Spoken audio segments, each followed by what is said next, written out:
scene. Let's do this. Hey guys. Hi. Welcome back to Tips for Your Boyfriend. Episode 10, I think. 10? Was Yeah, it 9? I think it was 10. Wow. I think we got 9 last time. I think this one's 10. This Oh, is that's amazing. This is a big 2-digit one. Wow. Yeah. Happy 10th anniversary. Anyways, I'm Chingis. I'm Bethany. This is Bethany. We're a little loopy today, so should be kind of fun. It's a Wednesday. It's a hump day. Yeah, exactly. And then she had a very productive day, so she's fried. I'm not going to say mentally checked out. You're definitely fried a little bit. I'm brain fried for sure. Versus I had a very slow day today at work, and so I'm kind of just like, oh. We're quite the pair tonight. Exactly. Happy Wednesday. Tip of the day today is to go do yoga. Yes. And the reason why that is the tip of the day is because we did yoga recently, and god damn, it was hard.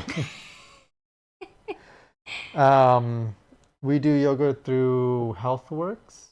No, it's through YogaWorks online. There was an instructor that I used to take when I was in LA, and I still really enjoy his classes. And so they offer virtual options online. And so occasionally we'll upload the videos and we'll bust out our mats and do it right here in the living room. And yeah, it's convenient. We have just enough space for the two of us, and then we still kind of overlap, but it's kind of fun. Yeah. And we are trying to do yoga at least once a week or so, just so we can get some health benefits of that.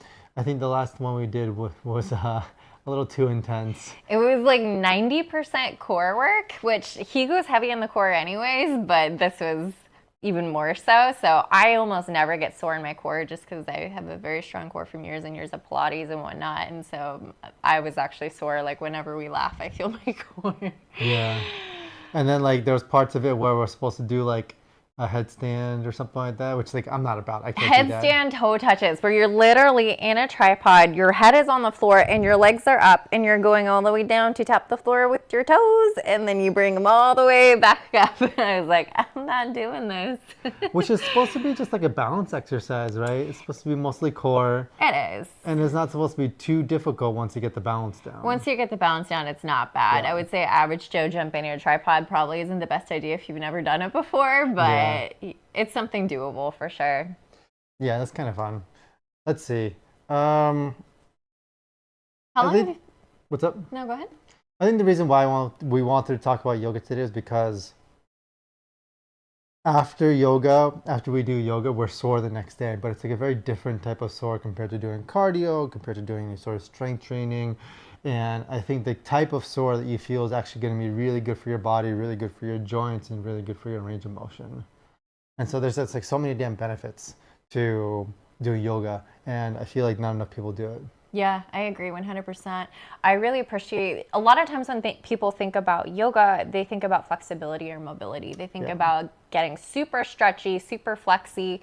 But actually, I think the opposite. I think about stability. I think about strengthening at the end of my range of motion. And that's, I think for me, the biggest benefit that I take away from yoga is the fact that I feel stronger in my joints after doing it. Yeah, same here. Because it's the big thing for me for yoga is that you get into these positions where they're stretchy positions, right? Where you're kind of going to the edge of your range of motion, but then you're standing there and you're focusing on the strength at the edge of your range of motion. So when you go into I don't know, crescent pose, or go into any sort of even something what was it called, chair pose, where your arms are all the way up above your head, and it's you have to keep your arms up there, but also keep your core tight, keep your back straight, and then get into a squatting position and all that kind of stuff. So a lot of it is at the edge of range of motion, and you're doing not strength training per se, but you're pushing yourself there. Yeah. I really appreciate too that it's forcing you to move in every direction possible. You're in twists, you're in side bends. It causes you to move in directions that you might not intentionally move when you're working out. So it kind of helps you balance out areas of your body that you might normally neglect. Oh, 100%. I think that any person who does strength training, I think when they realize after a while that what you're doing with strength training is the same repetitive motion every single time, and your body gets really good at doing repetitive motions. Yeah. And so like you're really taking yourself outside of the box with these new positions when you're transferring something from like strength training to yoga. And it's the same with cardio, right? Like if you're just doing jogging, your body gets very good at jogging. Like Yeah. as you said before, like earlier this week, it's like it starts to conserve energy and get better and use your energy better when you're jogging. And so it's like if you supplement that with yoga, yoga again puts you into these positions that you're just not used to. Right. And it makes your, I guess, body more resilient. Yeah, 100%. Bulletproof body. Yeah, as much as you can anyways. Yeah, definitely. I remember when I was in college, I did yoga as like a 1-unit PE class for my GEs, and it was really funny because the basketball team, like the D1 basketball team, was there, and they joined the class, and they're like, this is gonna be an easy class. I am such a good basketball player, and they were all dying in the back of the class. And it was funny to see these athletes who are just super in shape being forced to do something that's out of their comfort zone. I think that for overall health, it's so important to do that, to get yourself out of your comfort zone and move intentionally in ways that you normally wouldn't. Because that's functional. We move in all kinds of directions throughout our lives. And so it's important to be able to train for that. Yeah. And so I think there's this kind of misperception that like if you're athletic and you're good at a sport, that they consider you like super healthy. Yeah. But it's possible that like when you're good at one certain type of sport, that your body acclimates to that, but it becomes worse at other things. Like those basketball players trying to do yoga. Right. And so it's like not only do you have to do whatever you enjoy, whatever you want to do, but like you also have to cross train into other things. Yeah. Like yoga, or like if you're a big runner, do yoga, but also do some strength training. If you're big into strength training, do yoga, but also do some running or like swimming or any sort of cardio, things like that. 100%. Yeah. Because that's the thing too, is like if you go too hard on one thing, like even yoga per se, like I know people who are like, yoga is all you need. You don't need anything else but yoga. But there are no pulling exercises in yoga. I mean, you get some back strengthening from having arms overhead or arms to the side, but there's really nothing that's going to strengthen that muscle. Instead, there's a lot of pushing. So yeah, being well-rounded. Yeah, we do a lot of push-ups in yoga. It's all the vinyasas that you go through. Yeah. And like it especially hurts when they're just like, all right, get into like table position. Was it a table? No, not table. Which one? Plank on your hands. Oh, yeah. And then bend down and then go into like your vinyasa afterwards, and they do it like super slow, and you're just like struggling the entire time. It's bad. For sure. Yoga for me has been very meditative. If I have a good instructor, if I have someone who turns on the yoga voice, as I call it, where they will talk like a normal person in the beginning of class, and then as soon as yoga starts, they're like, close your eyes, lift your arms over your heads until you bend down and kiss the earth. Like whenever they change their voice, it takes me out of it 100%. I'm dying through that hour. It's the longest hour of my life. But when I'm not in a situation like that and the flow is great, I am so focused and so present. And there are very few things that cause me to be that present in life. And so for me, who is somebody very highly anxious, it's so calming. And I notice that I'm a better person and I'm a calmer person when I have those moments of being extremely present. So it's more meditative as well compared to like other forms of exercise or activities. Like when you're playing sport, you can't really meditate. When you're strength training, you have to really focus in on like what you're doing, otherwise you might get injured. Right. I guess when you're doing cardio, if you're running, you can kind of zone out a little bit, but also can't. So yoga is kind of unique in that way. Yeah. Where it's like you get into the zone, and then your mind is supposed to kind of, you're not focusing on anything. It's almost like meditation. Yeah. Where it's supposed to clear up, and you're supposed to just do yoga. And so I think it's a good thing too. I find yoga meditative also, especially like the easier portions of it where you're not particularly doing like a hard move.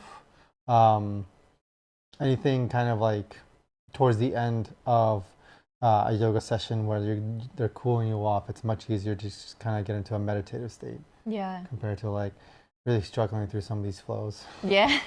That's why I like to stay to the side of class though, because I mean, I've been doing yoga for years. I've been doing it since I was 18, but I still like to stay on the side of the class. That way, if I want to just chill on a child's pose or a down dog forever, I can do that without disturbing other people. Yeah, and I think that most of like yoga instructors also completely encourage that too. Yeah. Like you're there for multiple different benefits of yoga, so you don't have to go through the flow as they want it, like necessarily, as long as like you're doing what's right for you. Yeah. And I definitely heard that a lot in classes.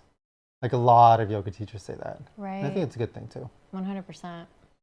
But I don't know. I feel like after doing yoga, I'm sore the next day. I'm sore in all these spots that I've never been sore in. Like, I don't know why. Like, it was just 2 days ago, I think, or yesterday. Yeah, it was Monday morning. Yeah. Like, my hips were so ridiculously sore and like weird different places that I just never understood.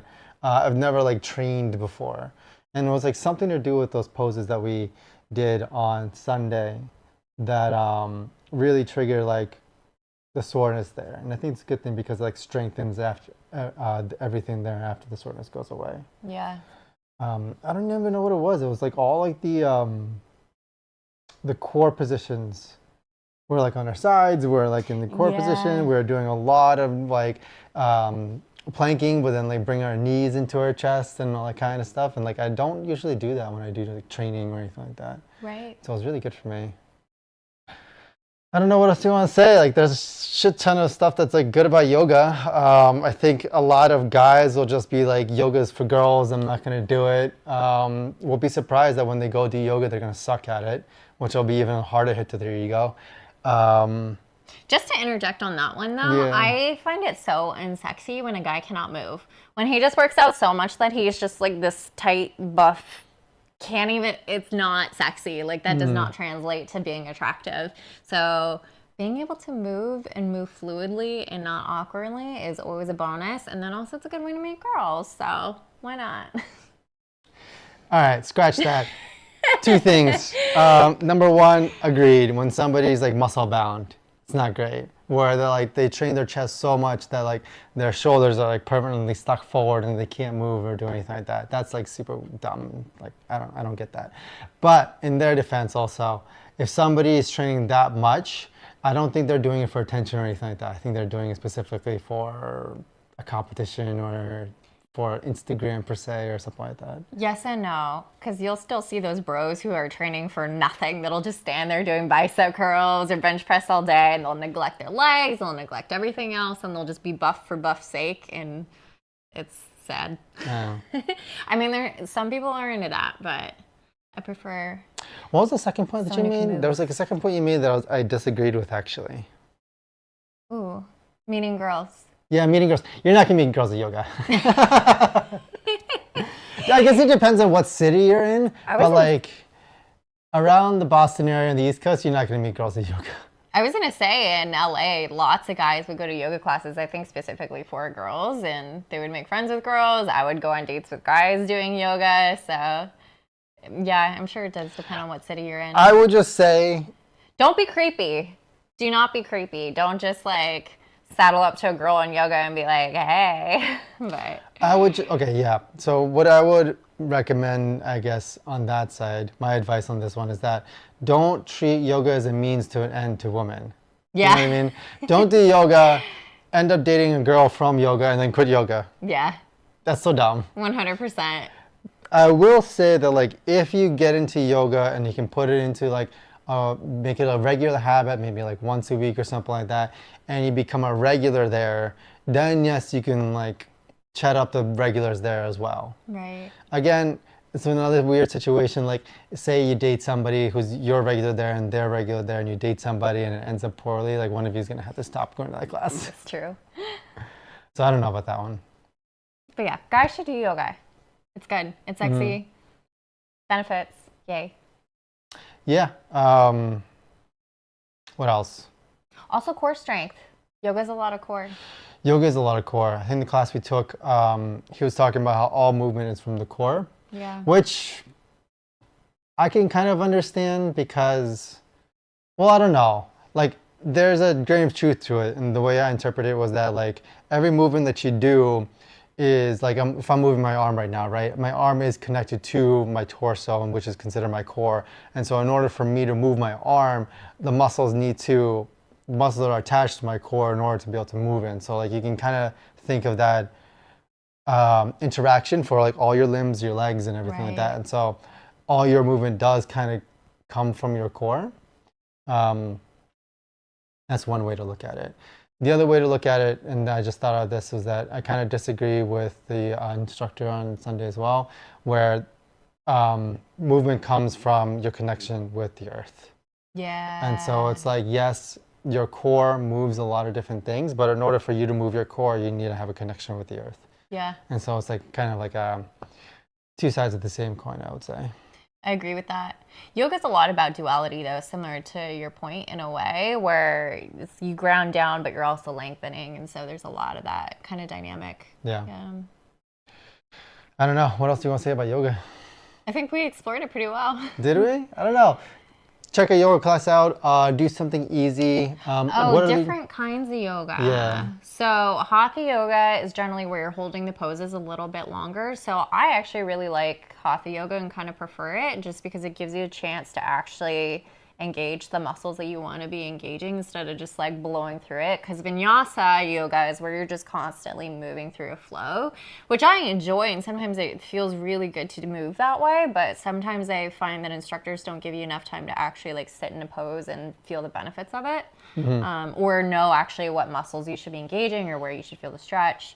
So I would say, right, it makes sense to kind of like learn the poses and how to engage the correct muscles in a slower paced environment first. Yeah. And then once you kind of become more of a regular, you understand that like, oh, when you're in this position, this is how your feet are supposed to be arranged, and this is how your hips are supposed to be arranged. Yeah. These are the muscles you're supposed to be activating. Once you get good at that, it becomes a little more second nature, and then you can speed it up. Yeah. And like once it becomes faster, not only are you doing it correctly because you actually know like the way you're supposed to do it, but you can also link it with your breathing, like they always say to do in yoga. 100%. Yeah. Start with the foundations, the basics. Yeah. I know the popular one is like Bikram yoga or something like that. Bikram, yeah, so it's heated. Heated. It's very, very heated yoga. So generally they go about like 105 degrees, I think is the temp that they usually kind of keep it around. So be prepared to sweat. Bikram yoga, to be honest, I've never actually done a full Bikram class. I do know that there are a series of postures, like they have a very specific series that is a little bit more recent. The man who developed it specifically for being in a very, very hot environment. Yep. And then there's heated yoga, which is a little bit different. It's not necessarily Bikram, but it could be a vinyasa or a hatha class. Those can be anywhere, from 97 degrees to like 103 degrees. So Bikram is associated with like a certain person? Yes, yeah. So when people say Bikram, it's specifically that guy's yoga? Yes, yeah. Got it. So it's more specific. Yep. So he has a very specific series of postures that you go through each time that you take a Bikram class. So hatha and vinyasa are kind of generic types of yoga? Yes. That you would probably see a lot of places. So like someone can say like describe a class as vinyasa versus someone can describe a class as hatha? Yeah, vinyasa comes under the hatha umbrella, but whenever they specify, hey, this is a hatha yoga class, generally that means you'll be holding the poses a little bit longer. Got it. Yeah. And then there's yin yoga also. Yin yoga is restorative, so that's where they'll bust out the pillows, the blankets, you'll just hang out in a posture and breathe. It's usually not something that's crazy strenuous, but you will be sitting in those poses for a while. So like, you're not going to be standing in like Warrior 2 forever, right? You're going to be on the ground? Yeah, so they're very restorative. So most of them, that doesn't really require muscle engagement. It's more of you being able to sink into a stretch. Got it. And it might not be like an intense stretch. So for example, it could be like I'm sitting in butterfly position with my arms out and my knees are supported by pillows and I'm going to lay there for 5 minutes. Got it. And then you switch to a different one. So you have lots of supports in the pose. So even though you're in a stretch, it's not extreme. It sounds like, I think we did yin yoga once, right? And it was tough. Only because like, okay, fine, you get into a position, you get into the stretch, you really like relax into the stretch, so you get as far down as you can. And it really doesn't hurt after a while because like you were just sitting there for a bit. But getting out of the stretch, you gotta go slow. That's painful because like, I don't know, like there's something about your body where like say you stretch out a muscle and it hurts, but then you stay here for a while. Yeah. And then like the moment you start like shrinking the muscle again, it's just like, oh. Yeah. That one I like to be very warmed up for. If I'm going to take a yin class, I like to work out beforehand before doing it for that reason. Because if you just jump into it cold and start hanging out in stretches for a while, it can be a little intense. So is that all of them? There's a little bit more. There's Iyengar, which I think kind of comes under the umbrella of Hatha. Don't quote me on that. I can't really say what Iyengar is specifically. That's not something I've necessarily studied. Ashtanga is really intense yoga. So that's the kind where you're doing back bends and handstands and all the different tricks. So it's a very rigorous yoga. So it's advanced. So stay away from it if you're a beginner. Very advanced, yeah. Got it. Okay, no handstands for me. I can't do that.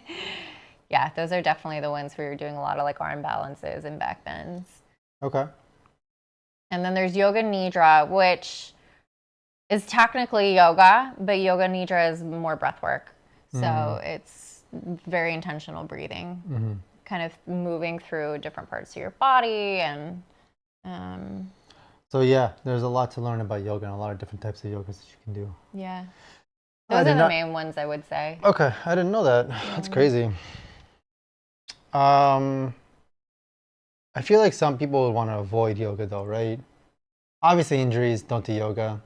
I wouldn't necessarily don't do yoga. So for example, I broke my wrist. I went to yoga classes with a broken wrist and I modified heavily. I would come onto my knuckles or I would come onto my elbows instead. I would skip certain poses. So you can modify. I would say if you are working around an injury and you want to take a yoga class, talk to your instructor before the class and just say, hey, this is what I'm working around, because they can come by and like actually provide those modifications for you. There's also chair yoga. I know a lot of studios will offer chair yoga. So if you have back issues, knee issues, hip issues, whatever, they can modify using a chair so you're not actually on the floor. I was going to say, you can probably do it because you have experience with it.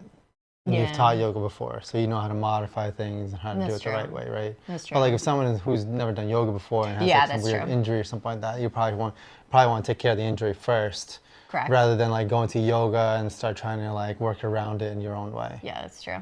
Okay. All right. Well, if you're relatively healthy, check it out. Yeah, I would say you come onto your wrist a lot. That's a very common area where people can kind of get sore. So come onto your knuckles instead. And then when you're in down dog, don't force your heels to the ground. That's like one of my biggest no-nos that you want to like tell people, because you can actually snap your Achilles. I know someone who did that. So if they push it too hard? Yeah. Wow. So the goal isn't to get your heels onto the ground. It's just to feel good in a pose, regardless of what pose it is. So don't force yourself into positions because you feel like you have to like force yourself into the pose. Just go with what feels good in your body. I've definitely pedaled my feet in downward dog. And that's fine. I would just say don't push it to the point where it doesn't feel good and you know that you're overdoing it. And I've always done it because it felt really good to stretch my calves. I've never like pushed myself too far. I've always just been there and pedaling because it just feels good to pedal them. Yeah, no, I knew someone who like legit thought that his heels had to go all the way onto the floor, and so he smashed them down and ended up tearing one of his Achilles. So, ouch. Sounds like a nightmare. Yeah, I was gonna say, but again, just going back to don't force your body into things it's not ready for. So just paying attention to your body and honoring where it's at instead of feeling like you have to do something. Also, don't worry about the other people in the yoga class. Yeah. There's a few different types of people in yoga classes. Number one, there's other yoga instructors in yoga classes. Yep. You don't know who they are. They're typically in the front with like where the other instructor is. They're like in the first row, right in the middle, you know what I mean? And like those people who are the enthusiastic types, they're typically yoga instructors. And so like when you see them just killing it in yoga, you're just like, okay, well, don't be intimidated, don't be discouraged. They like do that for a living. Another type of yoga person is that like the person who stands away in the back and doesn't want to be seen. Yep. I would say don't be that type of person either. A lot of yoga classes, you end up turning around and looking both ways. And so it's like, it doesn't matter like if you're in the back. At one point, if you end up turning around the yoga class because you're facing the other way in the mat, you're just going to be in the front and everyone's staring at you anyways. It's true. So just find a good place that you think is okay, away from other people, so you have some space to like spread your arms if you need to, and just don't worry too much about others. I think that it's like an insecurity for a lot of newbies, I think. Yeah, 100%. No one's really paying attention to you, to be honest. Agreed. Some people are paying attention, but who cares? Yeah. I will say I remember one yoga class very specifically where the woman in front of me was wearing a skirt. She was wearing a workout skirt and no chonies underneath. And I was like, whoa! Jesus. I would be in a downward dog and just be like, ugh. This is on the West Coast? West Coast. That's awkward. Yeah. Jesus. That was a long yoga class that I was in. Was she just like an exhibitionist? Something. I don't know. I did not understand that one. Trying to think of what other situations. I feel like sometimes you'll just see someone in the class who's just completely going rogue, doing whatever that they want to do. Just let them be, let them do their thing. What else? Oh, if you are taking a hot yoga class, bring electrolytes. I know so many people who come in, they don't drink water at all throughout the class. They don't drink electrolytes at all. You are losing so much sweat when you are in those classes that especially if it's heated. So important to hydrate. And I know some people think it's like a badge of honor if you don't drink or sip water when you're in those classes, but it's you need to hydrate. Yeah, you're not some sort of MMA fighter or boxer who needs to like dehydrate themselves for a weigh-in, you know what I mean? Just freaking drink the water. Like, there's no reason not to. Yeah, 100%. I don't get it. It doesn't mean that you're more tough just because you don't sip on water. Also, last note that if you're not at least experienced a little bit with yoga, don't do heated classes. It's awful. Because you never know how heated it's going to be, specifically if you even go to like a small studio. They might make it really hot. And then you're just going to be laying on your mat just trying to breathe the entire time. 100%. And that was me and you. Like, that was me specifically at the class that we took. It was both of us. So I've done hot yoga for years. Yeah. And we went to this class, and I kid you not, she had it like 106 degrees, no humidity. The humidity honestly makes a huge difference when you're in those classes because we were right next to the heater, and it felt like the sun was beating down on us. And she didn't modify the flow at all. She went hardcore into like a normal, really intense vinyasa flow. And when you're in that kind of heat, we were just chilling. We were like on the floor just trying to breathe. So that was intense. It was intense. It was unnecessary. Halfway through the class, I literally just laid down prone, put my head on the floor, and just tried to breathe the cold air off the ground. Tried to cool myself off. And even then, it was like hard to breathe, and like I couldn't do it. I sweat so much during that class. Yeah, I got into this weird high. Not a high per se. It was like, it's not really a fight. It's almost like a fight or flight where all of a sudden everything becomes super clear. You can see everything, and like everything is just like super bright and vivid. Like that's where I got at one point. Wow. And I'm just like, I need to take a break. It was bad. That's funny. But yeah, check it out. Yoga's good for you. Definitely recommend. If you want to do it for the first time, check it out with a partner. They'll definitely help you if you're experienced with it. She helps me a lot. She definitely pushes me to do more yoga, and I should do more yoga. I think twice a week would honestly be pretty good too. Yeah. And then, yeah, let us know how it goes. Yeah. Any last words on yoga? No, I think we kind of covered it. Okay. On to the next. On to the next. So the last topic, or the other topic we wanted to talk about today, and it's a controversial topic, and it's periods. Woo! And not like grammar, punctuation periods. Periods like the monthly cycle that women go through. I am so curious what he is going to say about this subject. So I am ready to dive in with this. A little context is like, she was the one that supported this topic much more than I did, because I made a joke earlier today that when we were talking about these topics, I recommended that we discuss men's handling of women's periods. Specifically, if you're dating a girl or you're married, if your wife is going through a period, and like whatever experiences she has, like let's talk about the man's experiences in this situation. And how do you handle their periods, and like what do you notice about these kinds of situations? I'm all for it because honestly, it's something that everyone deals with. I feel like not enough people talk about it. There's not a lot of education around it. I feel like a lot of couples don't talk about it with each other, maybe some, but I'm very curious what you have to say about this, so I will let you open the Well, floor. a lot of guys don't want to talk about it because girls always hold it over their heads. In what way? Like, you got to break that one down for me. Like guys like, okay, this is not a great example, but it's kind of fits the theme. So a guy comes up to you and starts talking about like, oh man, like, oh, I hate like Mondays, or I hate the first of a month, blah blah blah blah. And the girl's like, don't complain, you don't have a period every month. And the guy's like, you're right, I don't, I guess I won't complain. What? What am I supposed to do in that situation? That's true.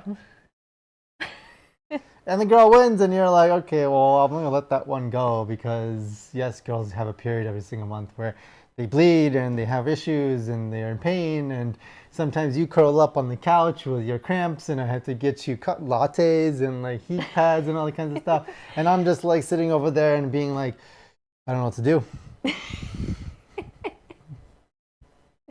It's true.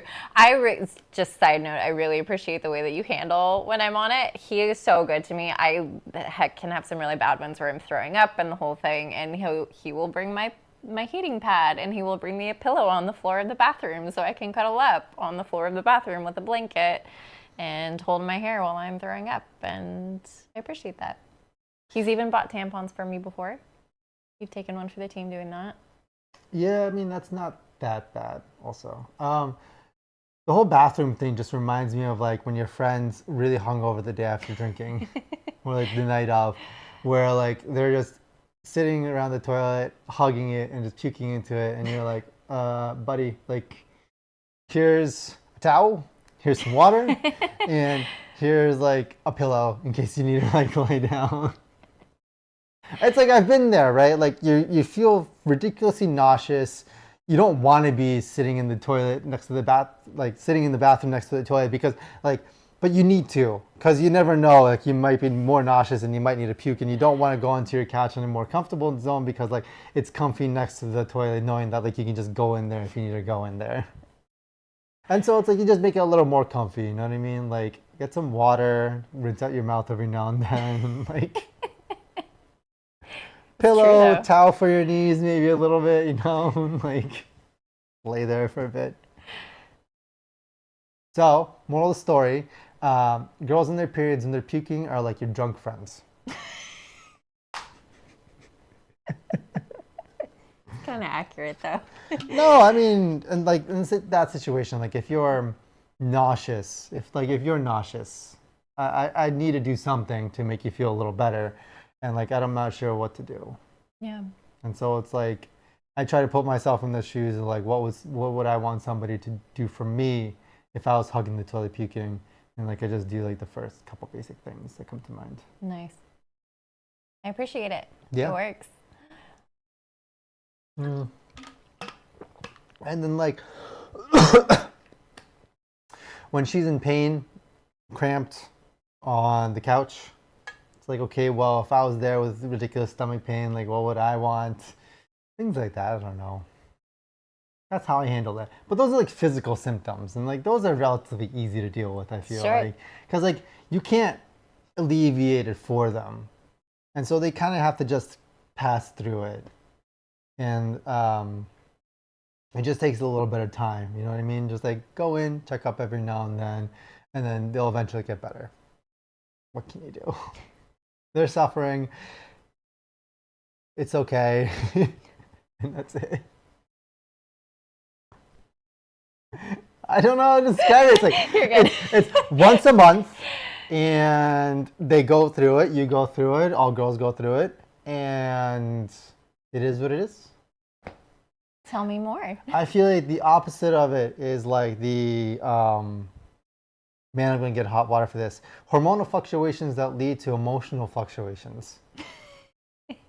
Specifically, any sort of either angry outbursts or sad outbursts or depressive outbursts or I don't know. All of the above. All of the above. And it's like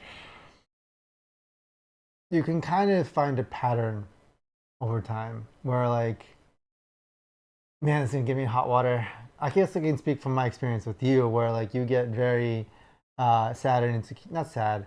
You get insecure and you get into your feelings a couple of days before your period comes. I do. Yeah. It's true. And so it's like, it's one of those things where you have these moments where you want to have a lot of hugs. You might cry from like a comment, or like you might be like insecure and looking for like confirmation of affection, things like that. And like it'll come like a way higher rate on those days. And I'm just like, oh, okay, her period's probably I'll go coming. from 1 minute of being on him about something and attacking him and saying some just like verbal onslaught, and then 2 seconds later I'm like, love me, you Yeah. still love me, and it's a wave. But there's actually, that's during your luteal phase, and there's a lot of hormones that go into it. So there's progesterone rising, there's estrogen rising, and so all the hormones are just like, woo, at that time. So a lot of girls so you have different phases of your cycle. I don't think a lot of people realize this. So at the beginning, you have your leading up to your ovulatory phase, where you're high energy, you're feeling good, you just got off your period, you're like, life is great. Ovulation is like, woo, I'm feeling me some sexy time. And then after that is when you're in your luteal phase and life just goes like, and your hormones are going like, woo! And it's just, you get tired, you go right in the emotional wave, things that normally don't matter to you are suddenly the biggest deal ever. And you have weird sleep, and it's a whole lot of things. Yeah, and this happens once every about 28 days. Yeah. The cycle goes through, the cycles every 28 days. Yep. That means this happens around 12 or 13 times a year. That means that if you're dating a girl for 2 years, that means you have to experience this about 24 times. Not that anyone's counting. And if you married, then you'll have to deal with it for the rest of your life until menopause. And then menopause has its own issues that I don't know of yet, but we will deal with them when we get there. Thanks, You're babe. welcome. This is gonna I'm get me in suddenly so much feeling hot not water. great about life No, right this now. is gonna get me in so much hot water. Everyone's gonna take your side about this, and every guy is gonna secretly agree with me. They're gonna watch. Every guy's gonna watch this. They're gonna agree with their wives and be like, "That guy's a jerk," and then the inside, they're gonna be like, "Bro, I feel you." Yeah, but I feel like men have their own version of a period, but I feel like you guys go through like your own little cycles. I always joke that you get emotional when the moon is in a water sign because you're a Scorpio moon. Yeah. It's the lady. Mm-hmm. But on the other hand, men go through such like quick hormonal cycles. I feel like you go through yours, but it's just kind of in a different way. Yeah, and I think there are male hormonal cycles. I think this has been studied and it's a fact. I don't know anything about it. I know that it's a much faster period. So it's you go through all your hormones within like a 24-hour cycle, but I don't really Okay. know what the hormones are doing through that. And I think that they have done studies on like longer period cycles, but I don't really know, not period cycles, but like longer periods of time. But I don't really know what those are. But this is exclusively to men, not to women. Right. So women don't go through like a daily kind of No. hormonal cycle or anything like that. Nope. They're much more steady. Yep. And men are go through like a little thingy. Yeah. Ah, Because that ours makes sense. is like in 28 days, but it's within that 28 days that you're leading up to ovulation. Ovulation happens, and then you go in either into your period, or if you're pregnant, then it starts off a whole other chain of events. But I really have to do more research about the whole male hormonal cycle then. 'Cause I'd be I have- really I have curious. no idea what hormones are even like going up or down with men. Yeah. Testosterone, I guess. I don't know. What else? I don't know. So handling women's periods. Number one tip is don't handle it. Let it just happen, and just kind of like let it wash over you and just go on with your day. You know what I mean? I would agree with that. Like pull a Dalai Lama a little bit. You know what I mean? Like let His Holiness guide you in that sense of like everything is coming at you, and you just kind of let it pass by you. You kind of dip and dodge. I'm and, not like, that much of a tornado, am I? No, but like, I get the metaphor though. yeah, you do. Okay, do. it's like don't let other people's emotional moods, especially if it's any sort of like regular thing that might be unavoidable or can't really do anything about. Like, don't let that affect you too much. Right. Like if you're particularly insecure in a day, I'm not gonna really gonna let that affect my mood and try to like um, change too much about how I feel about the day. Like I'll acknowledge it, but it doesn't mean that I have to give up everything I'm doing that day in order to make sure that you're feeling secure that day. Yeah, 100%. Things like that. Just like be steady.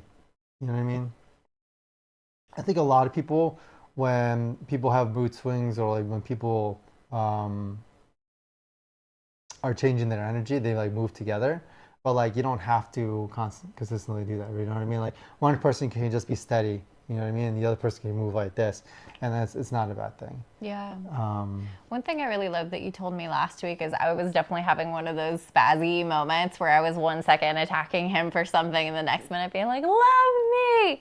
And I was apologizing for it. And you were like, I am your rock. You can be a tornado. You can be a breeze. You can be a little gust of wind. You can be whatever you like because I'm your rock. Like, it's okay. And I really love that you said that. That meant so much. Yeah. It's hard to be a rock sometimes, though. You gotta be really grounded. And we're done. Chingis, We're totally done. We're totally done. No, we're not done. What else? I have a lot of feelings about periods, don't I? I don't know. I feel like just don't do too much. Don't say too much. You're gonna get into yourself into a lot of hot water, which is no reason to do that. Like a lot of it's just gonna be jabs or like trying to get a reaction out of you. Just don't react. I am not that bad. I'm not saying you. I'm just saying like in general. You know what I mean? It's like good advice for like almost anything. Like people will say shit just to like push your buttons, and just don't let them push your buttons. You know what I mean? I don't know what to say. Like it's hard. It's hard. I guess it's not a good example either. I'm not saying you're bad. I'm not saying you're bad. I'm just saying periods in general.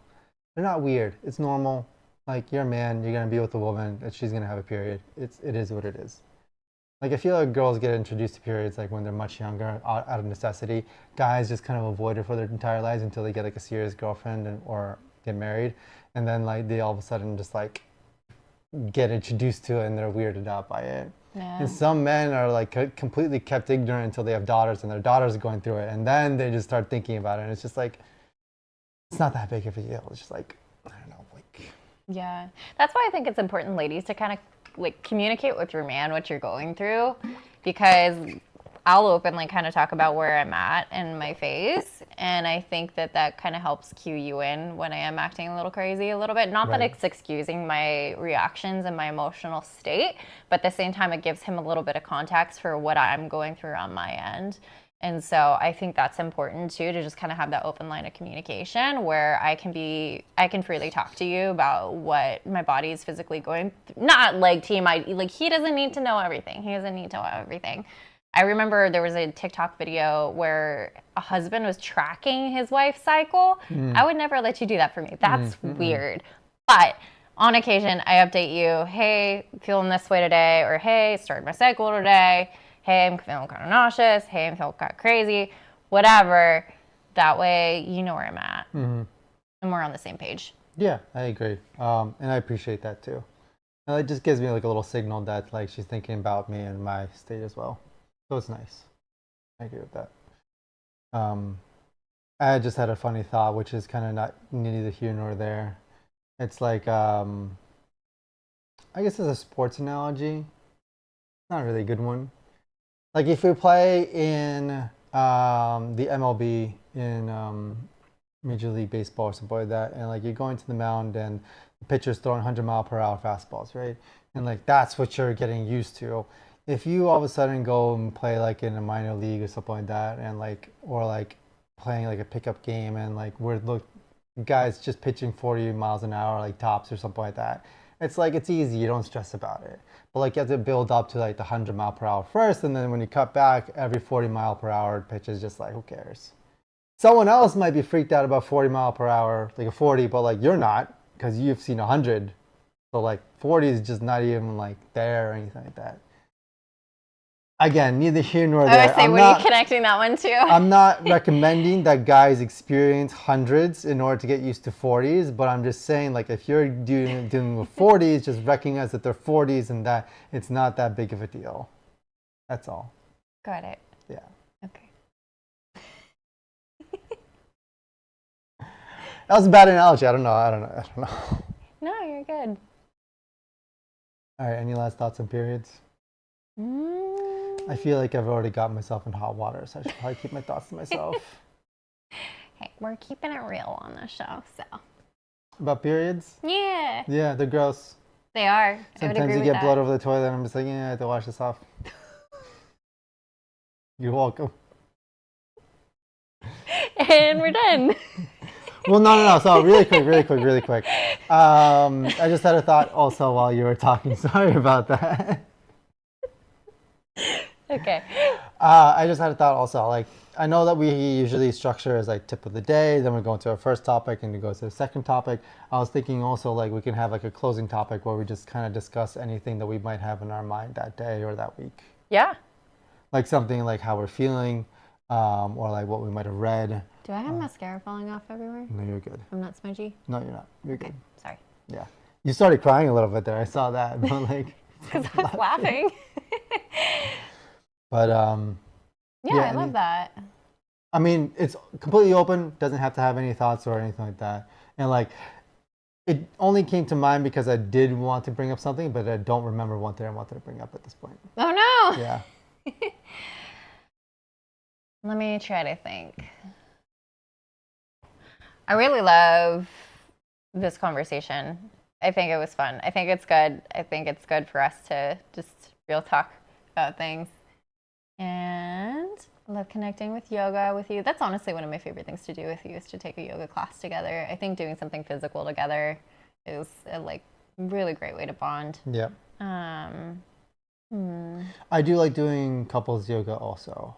Well, not couples yoga, but yoga as a couple. So we do go take a yoga class together. Yeah. Because then it's like, it's essentially you're doing something like with somebody else. Whereas like before you might not do it yourself, but like because you're doing it with somebody else, it becomes much more enjoyable. Yeah. I like that.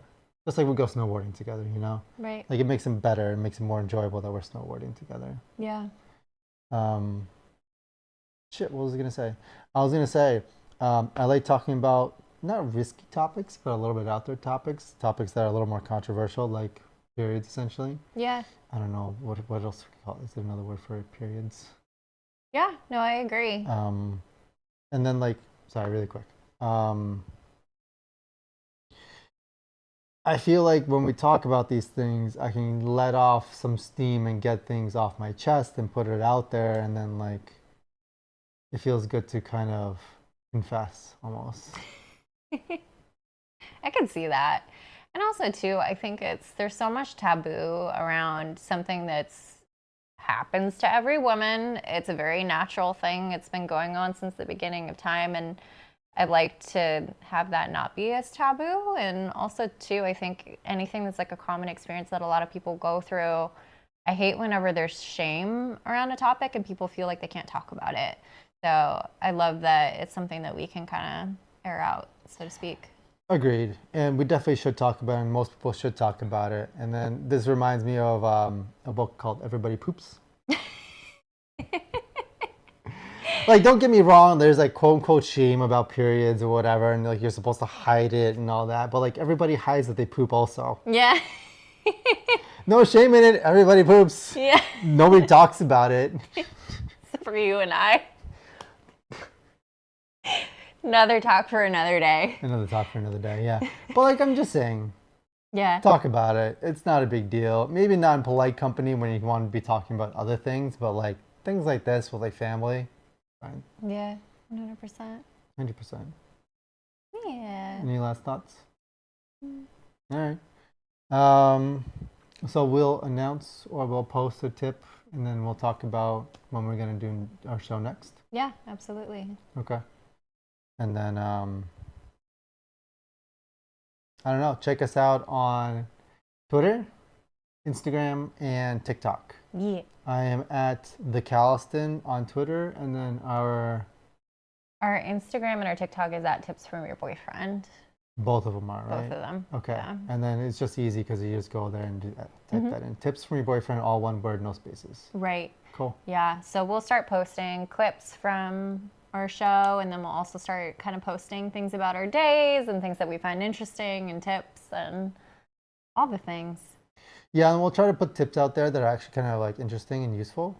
But they're always good. I always feel like whenever I post a tip out on Twitter recently, it's always very generic and vague, and I want to go into it and kind of explain the context behind it, but then I also don't want to write an entire paragraph. Yeah. Life is so hard. Writing paragraphs. Sorry, babe. You've been writing all day. It's true. She writes a paragraph and then she's like, excuse me, I need you to read this paragraph. And I'm like, okay, I'll read the paragraph. And then she'll go back, she'll write another paragraph and come back to me, I need to read this paragraph. I'm just like, I have my own personal editor here. yeah, just like write stuff down and then I'll read it afterwards. You did. Yeah. All right. Anyways, at the Calliston, one word on Twitter. Tips from your boyfriend, one word on Instagram and TikTok. Yep. And then we'll see you guys next time. Sounds good. All right. See ya. Bye.